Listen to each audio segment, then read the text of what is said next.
میں اس کا پیچھا کروں گا، دیکھتا ہوں کہ وہ کہاں جاتا ہے، پھر معلوم ہو جائے گا کہ وہ صرف بلّا ہے یا کچھ اور۔ مزمل مسکرایا۔ یہ ٹھیک ہے، ہانیہ نے کہا۔ کافی ہاؤس میں وہ لوگ کچھ دیر بیٹھے رہے تھے۔ آئس کریم کھا کر وہ لوگ اٹھ گئے۔ جیسے وہ لوگ باہر نکلے وہ یہ نہ دیکھ سکے کہ وہی سیاہ پوش کافی ہاؤس سے باہر نکلتے ہوئے انہیں دیکھ رہا ہے۔ اس کے سر پر وہی فلیٹ ہیٹ تھا اور چہرے پر نقاب۔ ان کو گاڑی میں بیٹھتے ہوئے دیکھ کر اس نے اطمینان بھرے انداز میں سر ہلایا اور پھر دوسری گلی میں مڑ گیا۔ ہانیہ کو گھر چھوڑنے کے بعد مزمل نے ٹھان لی تھی کہ اب وہ اس بلے کا پیچھا ضرور کرے گا۔ ہانیہ کو گھر چھوڑنے کے بعد مزمل نے ٹھان لی تھی کہ اب وہ اس بلے کا پیچھا ضرور کرے گا۔ ہانیہ کو گھر چھوڑتے وقت بھی وہ اس کو نظر آیا تھا۔ ایسا جب ہی ہوتا جب وہ ہانیہ کو گھر چھوڑتا۔ آج بھی اس نے ہانیہ کو گھر چھوڑا تھا تو وہ اسے نظر آیا۔ جیسے ہی وہ ہانیہ اور ناز کو گھر چھوڑ کر باہر نکلا، کار اس نے دوسری گلی میں داخل کی تھی کہ وہ بلّا اس کو سڑک کے کونے پر بیٹھا ہوا نظر آیا۔ وہ بڑے پرسکون انداز میں اپنا پچھلا پیر چاٹ رہا تھا۔ اس کی بڑی بڑی سرخ آنکھیں سڑک کی سمت میں لگی ہوئی تھیں۔ مزمل نے پھرتی سے کار روکی اور باہر نکل آیا۔ بلے نے دیکھا جب کار نہیں ہے تو وہ بڑی شان سے اٹھا اور جھومتا جھامتا ایک طرف چلنے لگا۔ وہ کافی موٹا تازہ تھا اور قد آور بھی۔ مزمل مناسب فاصلہ رکھ کر اس کے پیچھے چلنے لگا۔ ایک گلی، دوسری گلی، تیسری، پھر چوتھی اور پھر پانچویں۔ وہ تو رکنے کا نام ہی نہیں لیتا تھا۔ اب وہ بلّا ایک ایسے گراؤنڈ سے گزر رہا تھا جو کہ کچرے سے اٹا پڑا تھا۔ بدبو کے ڈونگرے اس کچرے سے اٹھ رہے تھے۔ پھر بلّا اس گراؤنڈ سے متصل ایک گلی میں داخل ہو گیا۔ مزمل چلتے چلتے تھک چکا تھا۔ اس کو اب بلے پر بہت غصہ آ رہا تھا۔ پھر اچانک وہ ایک مکان کے سامنے رکا جو کہ گلی کے آخری کونے پر تھا۔ پھر اس نے گردن اٹھا کر دیکھا اور پھر ایک ہی جست میں دیوار پر چڑھ گیا اور پھر دوسری طرف کود کر غائب ہو گیا۔ اس نے بڑی ہی پھرتی دکھائی تھی۔ مزمل یہ دیکھ کر حیران ہی رہ گیا تھا۔ اس نے اسی وقت ہی فیصلہ کر لیا تھا کہ اس کے گھر کے مکین سے مل کر اس کالے بلے کے بارے میں معلومات حاصل کی جائیں۔ اگر وہ پالتو بلّا تھا تو مزمل کی گاڑی کے سامنے کیا کرتا تھا؟ اس نے کیوں مزمل کے ہاتھ پر پنجہ مارا تھا؟ بہت سے سوالات اس کے ذہن میں تشنہ طلب تھے۔ انہی سوالوں کے جواب اس کو تلاش کرنے تھے۔ چنانچہ اس نے گھر کی ڈور بیل بجا دی۔ پھر وہ انتظار کرنے لگا۔ پھر اسے ایسا محسوس ہوا جیسے وہ ڈور بیل بجی ہی نہ ہو۔ اس نے دوبارہ ڈور بیل کی طرف ہاتھ بڑھایا ہی تھا کہ عین اسی وقت ایک آواز اس کے کانوں سے ٹکرائی۔ بیٹا سنو۔ وہ چونک کر گھوما۔ ایک نہایت ہی بوڑھا اور باریش بڑے میاں کو آواز دیتے ہوئے پایا۔ جی انکل، وہ ان کے قریب جا کر بولا۔ بیٹا تم اس دروازے پر کیوں کھڑے ہو؟ بڑے میاں نے عجیب سے لہجے میں سوال کیا۔ اچھا انکل، یہ آپ کا گھر ہے؟ مزمل چونکا۔ معذرت چاہتا ہوں۔ نہیں بیٹا، اس کی ضرورت نہیں ہے، لیکن وہ گھر میرا نہیں۔ لیکن تم اس گھر کے سامنے کیوں کھڑے ہو؟ بڑے میاں کے لہجے میں حیرت تھی۔ میں ایک کالے بلے کے تعاقب میں یہاں تک آیا ہوں اور وہ اس گھر میں کودا ہے۔ کالا بلّا؟ اور اس گھر میں؟ بڑے میاں نے حیرت سے پوچھا۔ ہاں، میں نے خود اس گھر میں اسے کودتے ہوئے دیکھا ہے۔ اتنا سننا تھا کہ بڑے میاں کے چہرے پر حیرت کے آثار پھیل کر گہرے ہو گئے۔ وہ بڑی ہی عجیب سی نظروں سے مزمل کی جانب دیکھنے لگے۔ آؤ میرے ساتھ۔ مگر کہاں؟ میرے گھر۔ تم مجھے ایک شریف بچے معلوم پڑتے ہو۔ مجھے تم سے کچھ باتیں کرنی ہیں۔ اتنا کہہ کر وہ آگے بڑھ گئے اور مزمل نے نہ سمجھنے والے انداز میں ان کے پیچھے پیچھے قدم بڑھا دیے۔ مہمان خانہ کھلوا کر انہوں نے مزمل کو بٹھایا اور خود گھر کے اندرونی حصے کی طرف چلے گئے۔ کچھ لمحوں بعد وہ واپس آئے اور پھر مزمل کے ساتھ ہی بیٹھ گئے۔ اب تم مجھے بتاؤ کہ کیا مسئلہ ہے؟ میں تمہاری مدد کر سکتا ہوں۔ آپ اور میری مدد؟ مگر کیسے؟ اس کی بات سن کر بڑے میاں مسکرائے اور پھر بولے، میاں میرا نام برکاتی شاہ ہے اور میں ایک عرصے تک بزرگوں کی جوتیاں سیدھی کرتا رہا ہوں۔ میں سمجھا نہیں، مزمل نے حیرت سے کہا۔ ارے بیٹا، میں ایک عامل ہوں، تمہاری مدد کر سکتا ہوں، مگر تم مجھے پہلے ساری بات بتاؤ۔ عامل کی بات سن کر مزمل نے ایک طویل سانس لی اور پھر سارا قصہ گوش گزار کیا اور پیچھا کرنے والی بات بھی اس نے بتا دی۔ مزمل نے ہانیہ کی بابت بھی سارا قصہ گوش گزار کر دیا تھا۔ جب تک وہ بولتا رہا بڑے میاں چپ کر کے سنتے رہے اور پھر بولے، بیٹا اپنا دایاں ہاتھ دکھاؤ۔ ان کے کہنے پر مزمل نے اپنا دایاں ہاتھ آگے کر دیا اور انہوں نے دونوں ہاتھوں کو باری باری سونگھا اور پھر بولے، بات یہ ہے کہ تم جس مکان کی بیل بجانے کی کوشش کر رہے تھے وہ عرصہ دراز سے بند پڑا ہے۔ اوہ، یہی نہیں، یہ مکان آسیب زدہ ہے جس بلے کا تم تذکرہ کر رہے ہو۔ جی، مزمل چونک اٹھا۔ عین اسی وقت اندرونی حصے سے دستک ہوئی اور بڑے میاں نے اپنی بات ادھوری چھوڑ کر اٹھ کر چلے گئے۔ بڑے میاں کے جاتے ہی مزمل کا دماغ یہی سوچ رہا تھا کہ اگر یہ مکان آسیب زدہ ہے تو اس کا اس بلے سے کیا تعلق۔ مزمل کی سوچ ادھوری رہ گئی کیونکہ بڑے میاں کی واپسی ہوئی تھی۔ ان کے ہاتھ ناشتے کا سامان تھا جس میں کیک، بسکٹس، سموسے اور چائے وغیرہ تھی۔ ارے آپ نے خواہ مخواہ تکلیف کی۔ ارے چائے ہی تو ہے، ایک چائے سے کیا ہوتا ہے، انہوں نے خلوص دل کا مظاہرہ کرتے ہوئے جواب دیا۔ آپ کچھ کہہ رہے تھے، مزمل نے سموسہ اٹھاتے ہوئے کہا۔ میں کہہ رہا تھا کہ اس مکان پر اثرات ہیں۔ یہ گھر ایک عرصہ سے بند پڑا ہے اور اثرات بھی بڑے ہی خوفناک قسم کے ہیں، اور بلے کو میں نے اکثر اس مکان کی منڈیر پر بیٹھے ہوئے دیکھا ہے۔ بڑے میاں کی بات سن کر مزمل پھر سوچ میں پڑ گیا۔ اس کے دل و دماغ میں پھر پچھلے سارے واقعات گھومنے لگے۔ کہیں اس سیاہ پوش کا تعلق بھی اس مکان سے تو نہیں، کہیں یہ بلا خود کوئی آسیب تو نہیں۔ مزمل کو پنجہ مارنے والا واقعہ بھی یاد آنے لگا۔ کس سوچ میں پڑ گئے؟ سوچ رہا ہوں آج کے دور میں آسیب کا وجود ہو سکتا ہے۔ ہونے کو کیا نہیں ہو سکتا اس دنیا میں؟ جنات کا ذکر قرآن مجید میں موجود نہیں؟ بتاؤ۔ بڑے میاں کی بات سن کر مزمل خاموش ہو گیا۔ اسے خاموش دیکھ کر بڑے میاں نے پھر مسکرا کر کہا، برخوردار، وہ بلا کہیں اوپری شے نہ ہو جس نے بلے کا روپ دھارا ہو۔ بڑے میاں کے لہجے میں تشویش تھی۔ اوپری شے؟ میں سمجھا نہیں۔ میں قوم جنات کی بات کر رہا ہوں۔ سرکشی جن کی فطرت کا جز ہے۔ کیا جنات روپ دھار سکتے ہیں؟ مزمل نے پوچھا۔ بالکل، جنات کا پسندیدہ روپ انسان کا ہے اور اس کے بعد بلے کا۔ بڑے میاں مسکرائے۔ پھر میں کیا کروں؟ میں نے کہا نا، میں عامل ہوں۔ جب میں نے تمہارا ہاتھ سونگھا تو میں سمجھ گیا تھا کہ تم اس اثر کا شکار نہیں ہو۔ جن انسانوں پر اثرات ہوتے ہیں ان کے ہاتھوں سے ایک مخصوص قسم کی مہک آتی ہے اور تمہارے ہاتھ میں نہیں تھی، لیکن پھر وہ تمہارے پیچھے کیوں ہے؟ کہیں ایسا تو نہیں کہ اس لڑکی پر اثر ہو؟ کیا ہانیہ پر اثر ہے؟ مزمل پریشان ہوتے ہوئے بولا۔ میں وثوق سے نہیں کہہ سکتا، بڑے میاں نے داڑھی کھجاتے ہوئے کہا اور پھر کچھ سوچ کر دوبارہ بولے، تم کل شام کو آ جاؤ، میں تمہیں اپنے مرشد کے پاس لے چلوں گا۔ اللہ نے بہت فضل کیا ہے، مرشد پر جو بھی سوالی آتا ہے وہ اللہ کے حکم سے اس کی ضرور مدد کرتے ہیں۔ مرشد کے پاس کیوں؟ برخوردار، وہ اس لیے کہ مرشد ہی بتا سکتے ہیں کہ وہ کالا بلا ہے کیا، جن ہے یا پھر کچھ اور۔ وہ تمہارے پیچھے کیوں لگا ہے اور تم سے یا اس لڑکی سے اس بلے کا کیا تعلق ہے؟ اس پر تو صرف مرشد ہی روشنی ڈال سکتے ہیں۔ ٹھیک ہے انکل، میں کل شام کو حاضر ہوتا ہوں۔ اتنا کہہ کر مزمل ان کے گھر سے باہر نکل آیا۔ جیسے ہی اس نے گلی کراس کی، وہی بلا اچانک ہی سے نمودار ہوا اور اپنی لال سرخ آنکھوں سے بڑے میاں کے مکان کی جانب دیکھنے لگا تھا۔ وہ بلا آہستہ سے چلتا ہوا بڑے میاں کے مکان کے گیٹ تک پہنچ گیا۔ چند لمحے تک وہ مکان کے گیٹ کی طرف دیکھتا رہا اور پھر وہ جست لگا کر اس پیڑ پر پہنچ گیا جو کہ اس کے گھر کے باہر لگا ہوا تھا، جس کی شاخیں مکان کے اندر تک جھول رہی تھیں۔ اس بلے کی دوسری چھلانگ اس کو گھر کے اندر لے آئی تھی۔ سامعین کرام، آپ سن رہے ہیں اردو کہانی آتش زادہ۔ یہ اس سلسلے کی قسط نمبر 9 ہے۔ مجھے امید ہے آپ کو میری یہ کاوش پسند آ رہی ہوگی۔ عادل جتنا روحان کے قریب ہو رہا تھا اتنا ہی عادل کو احساس ہو رہا تھا کہ وہ روحان کوئی عام انسان نہیں، وہ مضبوط اعصاب اور بھرپور قوت ارادی کا مالک ہے۔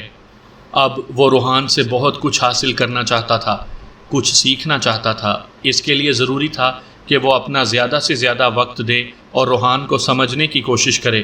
وہ اکثر اس سے مختلف قسم کے موضوعات پر بات کرتا رہتا تھا۔ ایک دن عادل نے کہا، عادل، اس وقت روحان کے ہمراہ اپنے گھر پر تھا۔ یار روحان، اپنے بارے میں تو کچھ بتا۔ اپنے بارے میں کیا بتاؤں؟ کچھ بھی۔ تم کیا جاننا چاہتے ہو؟ وہ مسکرایا۔ سچ جاننا چاہتا ہوں۔ کیسا سچ؟ تجھے دیکھ کر ایسا لگتا ہے کہ تم کوئی تربیت یافتہ انسان ہو۔ تربیت یافتہ؟ روحان نے حیرت سے کہا۔ ہاں، مجھے یوں لگتا ہے کہ تم اتنے تربیت یافتہ ہو کہ جیسے خفیہ پولیس کے لوگ ہوتے ہیں۔ اس کی بات سن کر وہ چونک پڑا۔ دوسرے پل روحان مسکرا کر بولا، تو خفیہ پولیس کے لوگ کیا کرتے ہیں؟ وہ بظاہر تو کچھ نہیں کرتے، مگر بھیڑ کی کھال میں چھپے بھیڑیے ہوتے ہیں۔ اندرون خانہ ان کی منصوبہ بندی اتنی شاندار ہوتی ہے کہ جرائم پیشہ افراد چوں تک نہیں کر پاتے۔ او، تم یہ سب کیسے کہہ سکتے ہو؟ ارے بھائی، فلموں میں دیکھا ہے، عادل نے مسکرا کر کہا۔ اچھا، تو فلمیں بہت دیکھتے ہو؟ میں تو ایک سیدھا سادہ سا انسان ہوں، روحان نے ہنس کر جواب دیا۔ جواب میں عادل بھی ہنس پڑا۔ تمہارے منصوبے سمجھ میں نہیں آتے، ایک تو اس سے محبت کا دعویٰ کرتے ہو اور دوسری طرف ہانیہ اور مزمل کا کانٹا خود ہی باہر نکال دیا۔ اس کی بات سن کر روحان کے چہرے پر گہری سنجیدگی چھا گئی۔ تم کچھ نہیں جانتے، بس اتنا سمجھ لو کہ وہ میری ہے اور میری ہی رہے گی۔ تم اپنے آپ کو شاہ رخ خان سمجھ رہے ہو؟ عادل نے تلخی سے کہا۔ مطلب؟ ارے تم عجیب آدمی ہو، عادل جھلا گیا۔ جس کی خاطر تم نے اپنی زندگی تباہ کی، اس کے لیے تم شاہ رخ خان کی طرح بس بڑی بڑی باتیں کرتے رہنا، کرنا کرانا کچھ نہیں۔ کیا تم اس کی شادی مزمل سے ہونے دو گے؟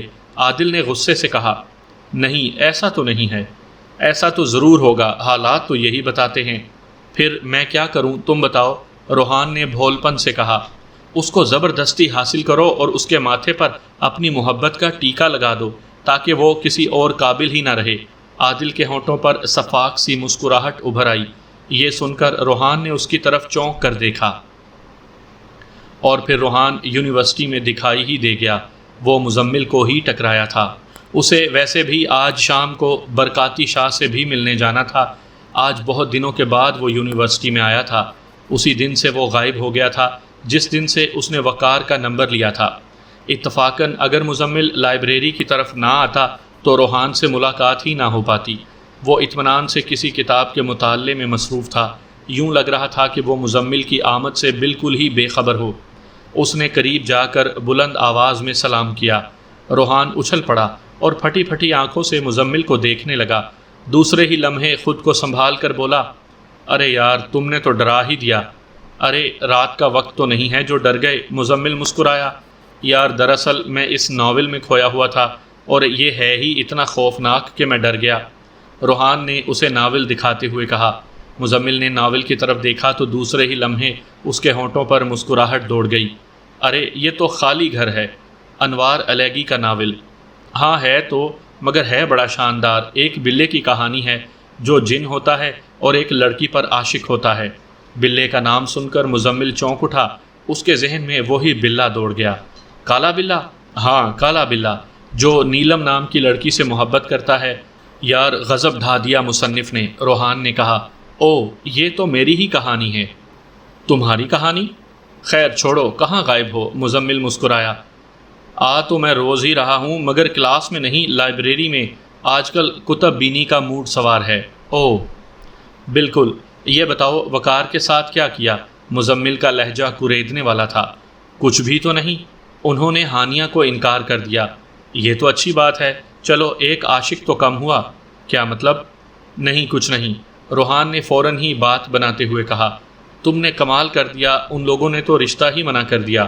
مزمل اس کے کندھے پر ہاتھ رکھتا ہوا بولا۔ ارے یار، میں نے کچھ نہیں کیا۔ مگر تم تو نمبر لے گئے تھے نا، مزمل نے اسے گھورتے ہوئے کہا۔ پہلے میں نے سوچا کہ سالے کو پٹوا دوں، مگر پھر جھگڑا بڑھ جاتا، اس لیے کچھ کیا ہی نہیں، روحان مسکرا دیا۔ او جی جناب۔ اس کی بات مزمل کو بالکل ہی سمجھ نہ آئی۔ اگر اس کو کچھ کرنا ہی نہیں تھا تو پھر نمبر کیوں لیا؟ اس کو ایسا لگا کہ وہ جھوٹ بول رہا ہے۔ اس کے چہرے پر بے یقینی دیکھ کر روحان پھر بولا، یار میں نے کچھ نہیں کیا، یہ ان کا ذاتی فیصلہ ہوگا۔ او قدر توقف کے بعد مزمل نے پھر کہا، تم آج کل مطالعہ کر رہے ہو؟ ہاں، تم بھی پڑھو۔ بلے نے تو ہیرو کو نچا کر رکھ دیا ہے۔ مجھے تو لگتا ہے کہ ہیرو کے ہاتھ کچھ نہیں آئے گا اور میدان بلے کے ہاتھ رہے گا۔ اتنا کہہ کر روحان نے کتاب اس کے ہاتھ میں پکڑا دی اور خود لائبریری سے باہر نکل گیا، اور مزمل اسے جاتے ہوئے دیکھتا رہا۔ بہرحال وہ کچھ نہ سمجھنے والے انداز میں اٹھا اور لائبریری سے باہر نکل آیا۔ اس کا رخ کیفیٹیریا کی طرف تھا۔ شام کے وقت وہ برکاتی شاہ کے گھر پہنچ گیا تھا، جو کہ مزمل سے کہہ رہے تھے کہ انہیں اپنے مرشد کے پاس لے چلوں گا، لیکن مزمل یہ جان کر کافی حیران اور دہشت زدہ رہ گیا کہ وہ انکل ہسپتال میں ایڈمٹ ہیں اور بے ہوش ہیں۔ ہوش آنے میں 2-3 دن لگیں گے۔ بقول ان کے بیٹے کے مطابق مزمل کے جانے کے تھوڑی دیر کے بعد ان کے کمرے سے چیخوں کی آواز ابھری تھی۔ جب انہوں نے دروازہ نہ کھولا تو دروازہ توڑ کر اندر جایا گیا تو وہ بیڈ پر بے ہوش پڑے تھے۔ ان کا پورا چہرہ زخموں سے چور تھا اور جسم پر بے اندازہ زخموں کے نشانات تھے۔ حالت بہت نازک تھی۔ ڈاکٹروں کے مطابق ان کے چہرے پر کسی بلی کے پنجوں کے نشانات ہیں۔ یہ جان کر مزمل کو پورا یقین ہو گیا کہ وہ بلّا کوئی انسان نہیں، کوئی دوسری مخلوق ہے۔ مزمل کی سمجھ میں نہیں آ رہا تھا کہ اب وہ کیا کرے، لیکن اب اس کو برکاتی شاہ کے ہوش میں آنے کا انتظار کرنا تھا۔ پھر وہ یادگار اور سہانا دن آ ہی گیا۔ وہ بے حد خوش تھی۔ زمین پر پاؤں رکھنا اس کے لیے جیسے دشوار ہو رہا تھا، کیونکہ آج شام اس کے والد نے مزمل اور اس کے گھر والوں کو بلوا لیا تھا۔ ایک ایک لمحہ گزارنا اس کے لیے مشکل ہو رہا تھا۔ اس کا بس نہیں چل رہا تھا کہ وہ ہواؤں میں اڑنے لگے۔ دعوت میں فہد صاحب نے کفالت مرزا کو بھی بلوا لیا تھا۔ شام ہوتے ہی سارے مہمان گھر میں داخل ہو گئے تھے۔ گھر کے سامنے کار آ کر رکی تھی۔ ہارن کی آواز سن کر ہانیہ چونکی، جو شام ہوتے ہی بار بار دروازے کی جانب دیکھ رہی تھی۔ امی، وہ لوگ آ گئے، ہانیہ چلائی۔ واہ بھئی، کار کی بھی پہچان ہے، آرزو بیگم نے مصنوعی خفگی سے کہا۔ ہانیہ کا چہرہ سرخ ہو گیا، لیکن پھر وہ جلدی سے بولی، وہ یونیورسٹی میں بھی لے کر آتے ہیں۔ تو بس اپنے ابو کو دوڑاؤ، میں ابھی آئی۔ ہانیہ گھر کے اندرونی حصے کی طرف دوڑی۔ سب سے پہلے مزمل اندر داخل ہوا تھا اپنی والدہ کے ساتھ۔ اس کے ساتھ ناز بھی تھی۔ ناز کو دیکھ کر آرزو بیگم کو حیرت ہوئی۔ مزمل کو اندر لانے والے اس کے ابو تھے۔ ناز نے زرق برق لباس پہن رکھا تھا۔ اس کو دیکھ کر آرزو بیگم نے کہا، واہ بھائی، اپنے بھائی کو لائی ہو؟ جی آنٹی، یہ تم نے اچھا کیا۔ پھر سب لوگ خوش خوش ڈرائنگ روم میں داخل ہو گئے۔ فہد صاحب مزمل کو تعریفی نگاہوں سے دیکھ رہے تھے۔ مزمل کی والدہ تو آرزو بیگم کے ساتھ باتوں میں لگ گئی تھیں۔ واہ بھئی، ہانیہ کی پسند تو لاجواب ہے، انہوں نے آرزو بیگم سے سرگوشی کی۔ ناز نے کچن میں جھانکا۔ ہانیہ بہت مصروف تھی، اسے خبر ہی نہ ہو سکی، اور ناز نے دبے پاؤں آ کر اس کی آنکھوں پر ہاتھ رکھ دیے۔ ہانیہ بوکھلا گئی۔ کون ہے؟ اس کے منہ سے نکلا۔ ناز نے کوئی جواب نہ دیا۔ جواب دو، نہیں تو میں چلاؤں گی۔ ناز کی ہنسی نکل گئی۔ ارے تم ہو، تم کیسے ٹپک پڑی؟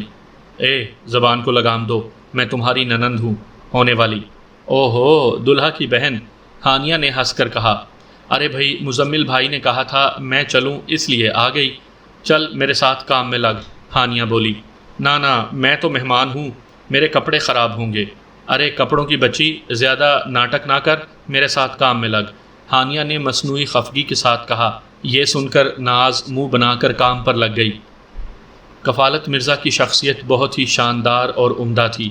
وہ اپنے رکھ رکھاؤ کے لحاظ سے نوابوں کے خاندان سے تعلق رکھتے ہوئے دکھائی دیتے، اور وہ ببانگِ دہل کہتے کہ ان کا شجرہ نواب دکن مرزا سے چلا آ رہا ہے، اور وہ اسی خاندان کے چشم و چراغ ہیں۔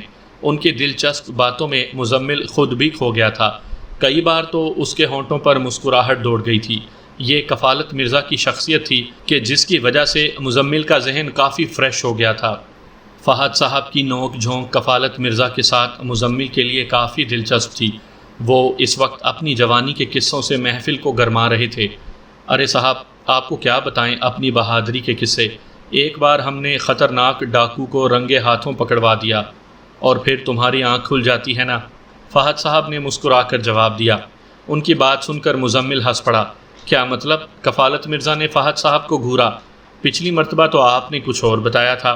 کیا بتایا تھا؟ آپ تو کہتے تھے کہ آپ کی نوابی حویلی کے سامنے لڑکیوں کی لائن لگ جاتی تھی۔ ارے وہ تو سب میری بہادری کے قصوں سے متاثر تھیں۔ اچھا جی یار، تم کبوتر چھوڑا کرو، باتیں نہیں۔ ارے ہمارے کبوتر اور ہماری تاریخ گواہ ہے، کفالت مرزا خفگی سے بولے۔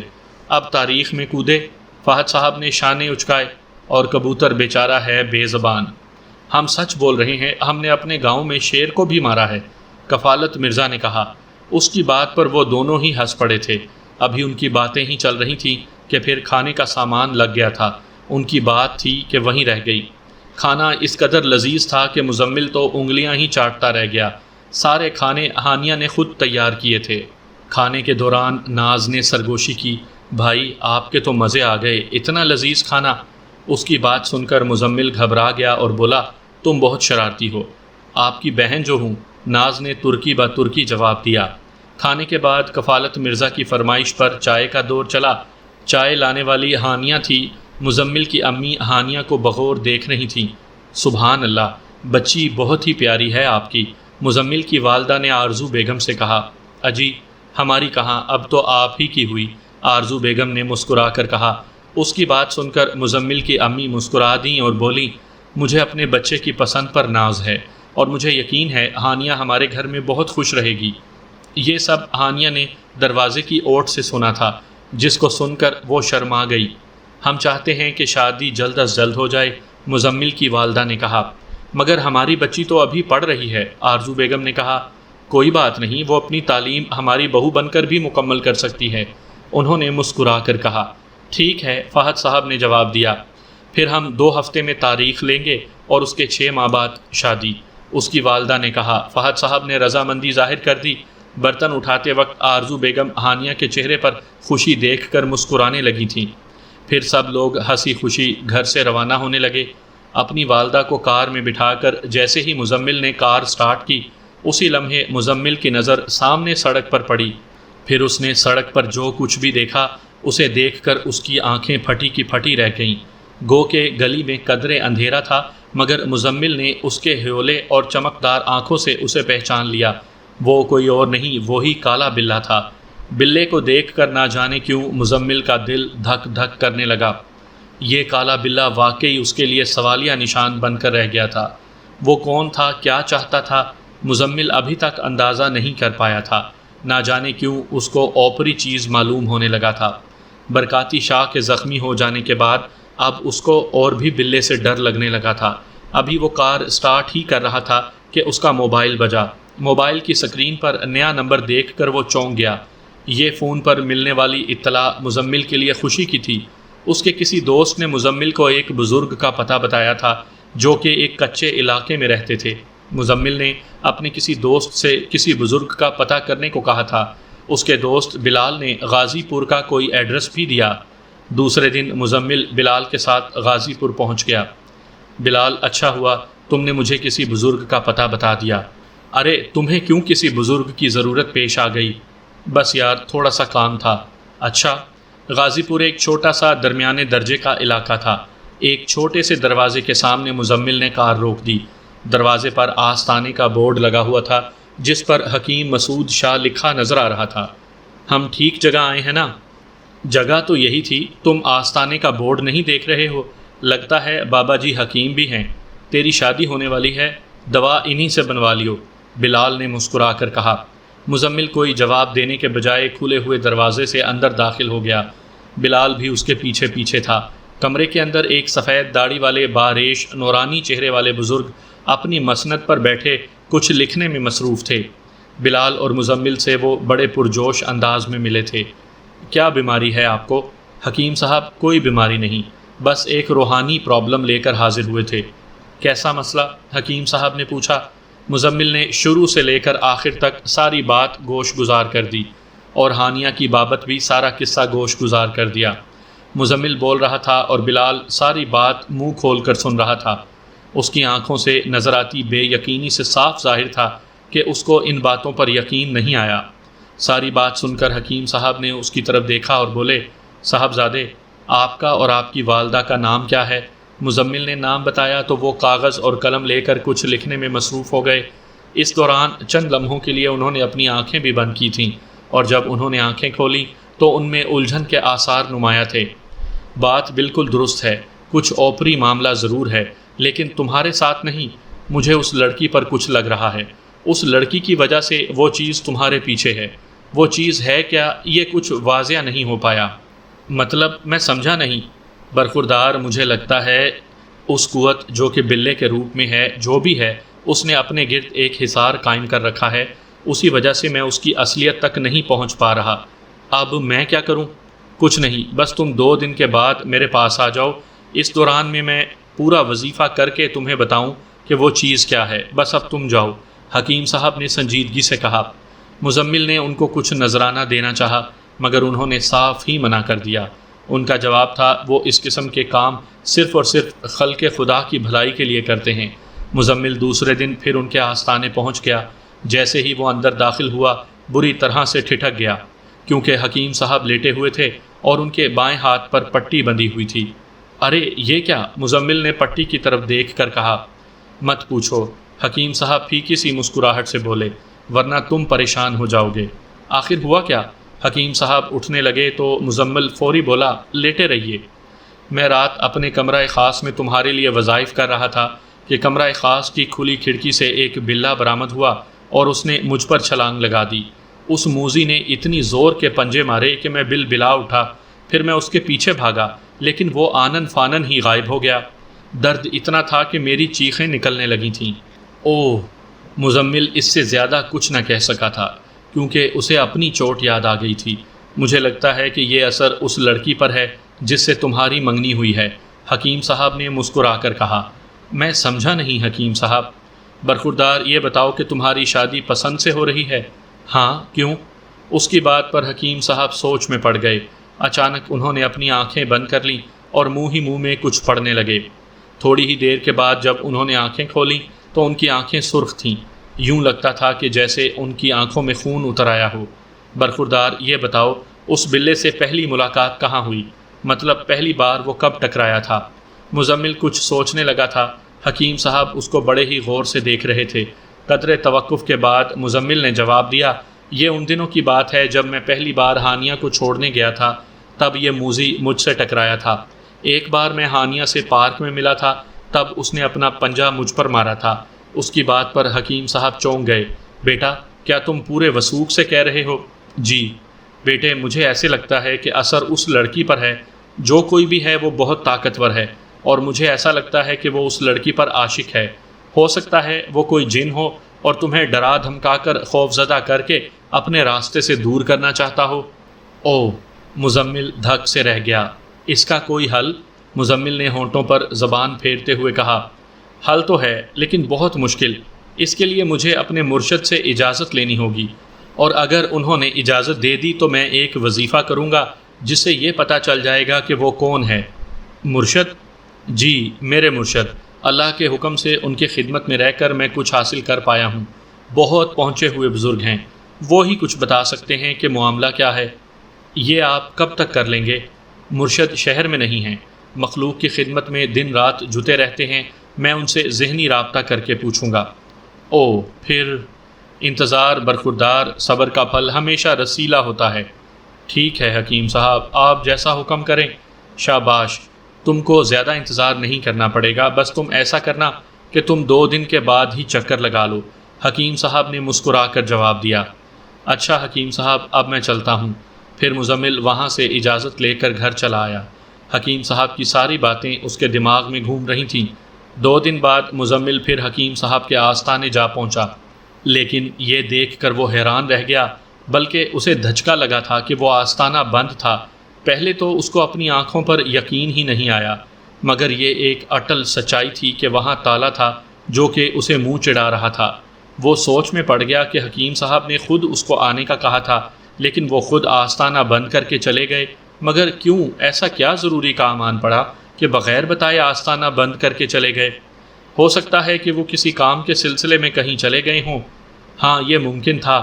چنانچہ وہ چبوترے پر ہی بیٹھ گیا۔ اس کو بیٹھے ہوئے تھوڑی ہی دیر گزری تھی، گلی میں ایک آدمی نمودار ہوا۔ اس آدمی نے سیاہ رنگ کی شلوار قمیض پہن رکھی تھی۔ اس کے سر اور داڑھی کے سارے بال بھی کالے تھے۔ وہ آدمی مزمل کے پاس آ کر رک گیا۔ مزمل نے غور سے دیکھا تو اس کی آنکھیں دیکھ کر چونک گیا۔ اتنی سرخی ان آنکھوں میں تھی کہ مانو کوئی بیماری ہو۔ اس قدر لال سرخ آنکھیں اس نے پہلے کبھی نہیں دیکھی تھیں۔ ان آنکھوں میں سرخی کے ساتھ ساتھ وحشت بھی نمایاں نظر آتی تھی۔ کون ہو بھائی؟ وہ آدمی بھرائی ہوئی آواز میں مزمل سے مخاطب ہوا۔ حکیم صاحب کے لیے بیٹھا ہوں۔ اوہ، مگر حکیم صاحب تو اپنے مرشد کی طرف گئے ہیں۔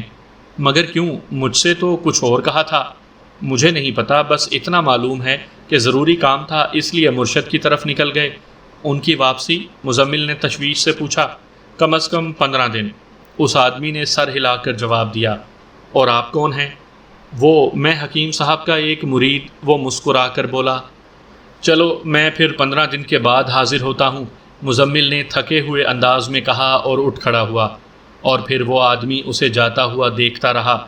جیسے ہی مزمل نظروں سے اوجھل ہوا، اچانک اس آدمی کا لباس ہی تبدیل ہو گیا۔ اب وہ سر سے پیر تک سیاہ پوش تھا۔ اچانک وہ آہستہ سے بڑبڑایا، واری محبت، تیرے لیے کیا کیا کرنا پڑتا ہے، تیرے کھیل ہی نرالے ہیں۔ اتنا کہہ کر اس نے اپنے قدم بڑھا دیے۔ اس نے چند ہی قدموں کا فاصلہ طے کیا تھا کہ اچانک وہ ایک بلے کے روپ میں بدل گیا۔ یہ وہی سیاہ بلّا تھا جو کہ جھومتا جھامتا گلی کراس کر رہا تھا۔ کوئی اسے دیکھ لیتا تو اس کو شک بھی نہ ہوتا کہ کچھ لمحے پہلے یہ انسانی روپ میں تھا۔